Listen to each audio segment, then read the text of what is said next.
Well, hello everyone. This is Mitchell Moat, an extension agent with the University of Tennessee and Tennessee State University Extension Program in Rutherford County, bringing you episode number 4 of the Grassmasters Lawn Care Note series. Today, we're going to spend a few minutes visiting on this topic that I've chosen for us today, and we're going to talk about the most commonly performed practice by any homeowner that's maintaining their home lawn. Today, we're going to talk about mowing. Now, hopefully your mowing experience is typically a little better than probably what this gentleman experienced that we see here in this slide. But whether you like mowing or whether you dread it like the plague, it's something that has to be done on a regular basis. And so let's just keep a few things in mind to make that mowing experience maybe a little bit better, at least not for you, at least for your turf grass. Sometimes folks ask the question, does mowing hurt the grass? Does it stress the grass? Well, the short answer is yes, it does. I mean, when you think about what happens when you mow the grass, you're defoliating the grass, you're cutting off sections of leaf blade. So this is a green plant, so it photosynthesizes, it catches sunlight, and those leaf blades are at sunlight receptors. So when you remove portions of the sunlight receptors, that plant is not able to catch sunlight to the same degree it did prior to you mowing it. So therefore, it's got to regrow more leaf tissue so that it can get back into that more efficient sunlight catching mode and get back into more fully photosynthesis mode so it can create more energy for itself.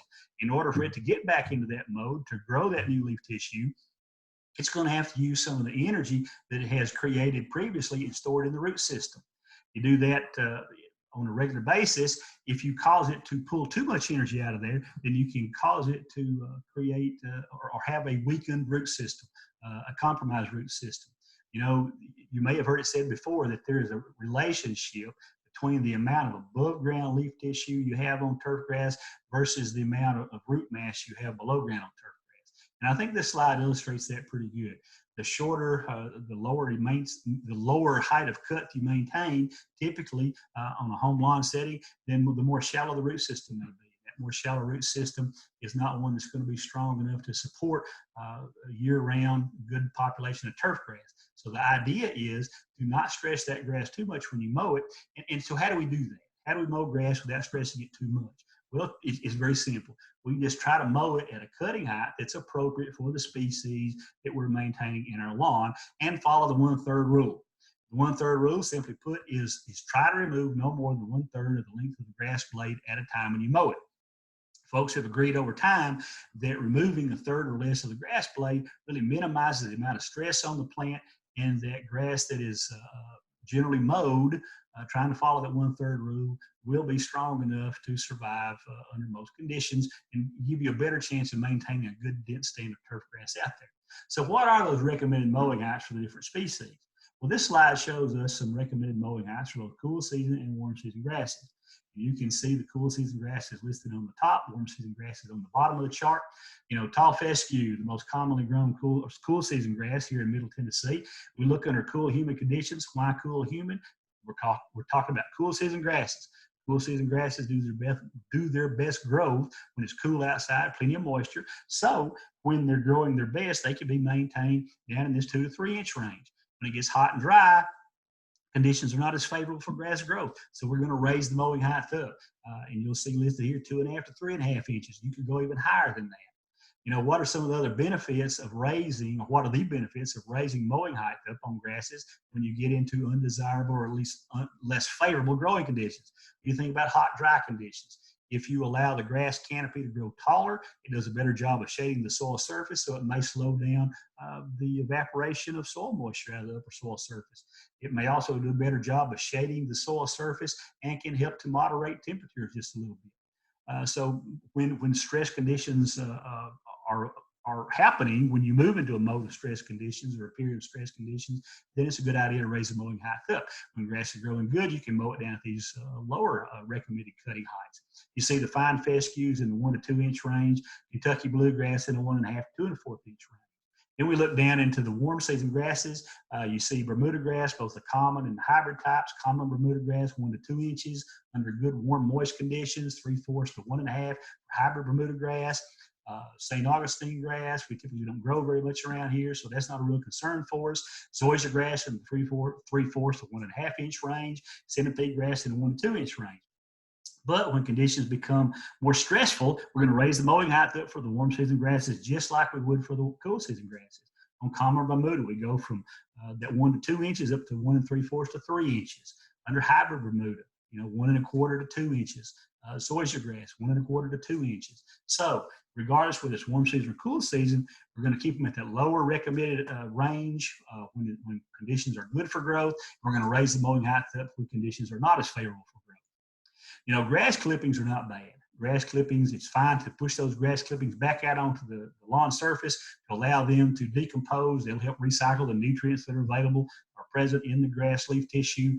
But if you're mowing to the point that you're removing more than a third of the length of the grass plant and you're accumulating lots of clippings out there, you can get a clipping layer that's thick enough to totally exclude sunlight from areas of the turf. And also that mass of grass clippings has lots of moisture in there, so it can be a wet, moist, humid environment, a good environment for some pathogens to grow in, a good environment for some insects to grow in. So when you're generating clippings like that, it's probably a good idea to rake those up or to bag them up and to go put those in the compost pile and recycle them and put them in the garden or in the landscape and use them some other way. Also keep in mind that it's better to mow on dry soil versus wet soil. Mowing on wet soil increases the potential for causing compaction. And if you do have to mow on wet ground or regardless, it's a good idea, whether it's wet ground or dry ground, to change mowing directions periodically so that you can keep from creating uneven compaction across a soil surface or from creating grain, which is you're forcing or encouraging the grass to start growing in a particular direction. Bunch grasses like tall fescue are not so prone to develop that grain so much, but the creeping grasses, like Bermuda grass, for example, can be trained to grow in a direction if you mow in that same direction all the time. So it's a good idea to alternate mowing directions from one time to the next to avoid the development of compaction and also the development of grain in the grass tissue. We look at these two ads right here about lawnmowers.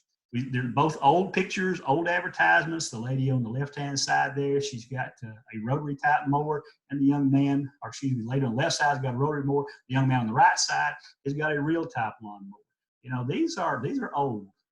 These coming back out of the 40s probably. But you know what? We've still got the same kind of lawnmowers today as we had back then from a cutting standpoint. Our options are either rotary mowers or real type mowers. Some differences. Most people, I guess, are more experienced with using a rotary mower than they are a real mower. Rotary mowers have some advantages. They come in lots of different sizes, horsepower, walk behind versus ride on, zero turn versus tractor type. You can cover lots of ground in a hurry. They have a wide range of cutting height adjustment. They can cut a variety of high quality turf as well as lower quality, maybe turf that's got lots of weeds in it. It'll cut those seed heads off and chop those up just as well as it will the finest grass out there. A thing to keep in mind is that on a rotary mower, the cutting portion of a mower blade, you see a rotary mower blade pictured right here, are just out on the ends of the blade itself. And in this example, you can see this beveled edge. There's a beveled edge on either end of the cutting blade. And that's the part of the blade on a rotary mower that does the cutting. So it has to rely on maybe a little bit of lift as these blades are whirling underneath that mower deck housing to create a little bit of lift there to hold those blades up so it can cut those grass blades off. Typically, you don't get the finest quality cut with a rotary mower, but it is the one that's most frequently used and probably has the widest range of adaptation for most homeowners when it comes to selecting a lawnmower. Then conversely, we've got the reel mowers. The reel mower, the old-fashioned type that are human-powered. There have been some modifications and improvements on those. They're easier to push than they once were. And then you have the gasoline-powered reel-type mowers also. They're used an awful lot on athletic fields, on golf courses, and so on. Maybe not so much in home lawns, but they can be used in home lawns. A thing to keep in mind is the reel mower provides the highest level of cut out there because they cut grass totally different than a rotary mower does. Many folks are going to tell you that the blades on the reel mower is what we're looking at right up here on this reel. Okay, that's not really true. If we take a close look at this, yes, the reel does have blades on it, but they're not cutting blades.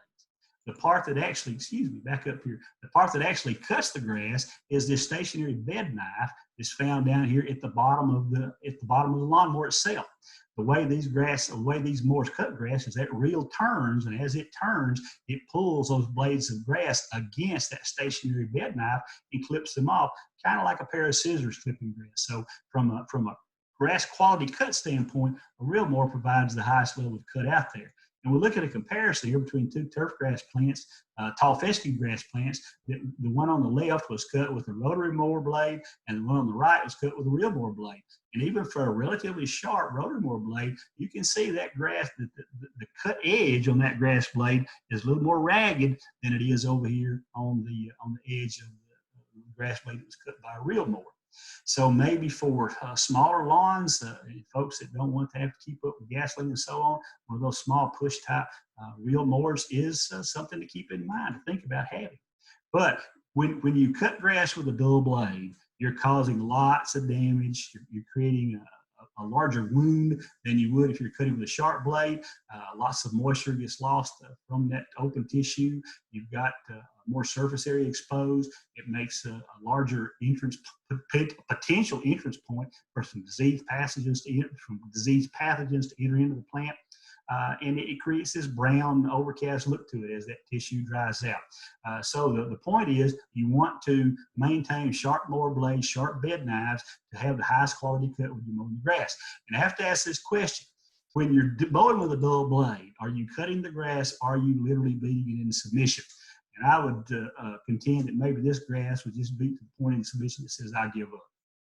You know, finally, people can show off their artistic side, I guess, to an extent, when mowing grass. They may decide they want to put stripes in the grass. Well, stripes are there's no secret to making stripes. All striping is mowing in alternating directions, because as you mow in one direction, you expose the upper leaf surface of the grass blade. When you mow in the opposite direction, you're pushing the upper leaf surface down, and you're exposing the underside of the grass blade. Well, those two different sides reflect light back differently, and so you get dark and light green colors. Some folks like to do that. There are striping kits that folks can buy to put on their lawnmowers to help encourage the development of those stripes, the formation of those stripes. You see an example of one here that's attached to a walk-behind mower. Here's one attached to a ride-on mower. You can go online and see all manner of homemade models, and people will tell you exactly how they built those. But it's a good way to, just take a little pride and show a little artistry, I guess, as far as your lawn mowing is concerned.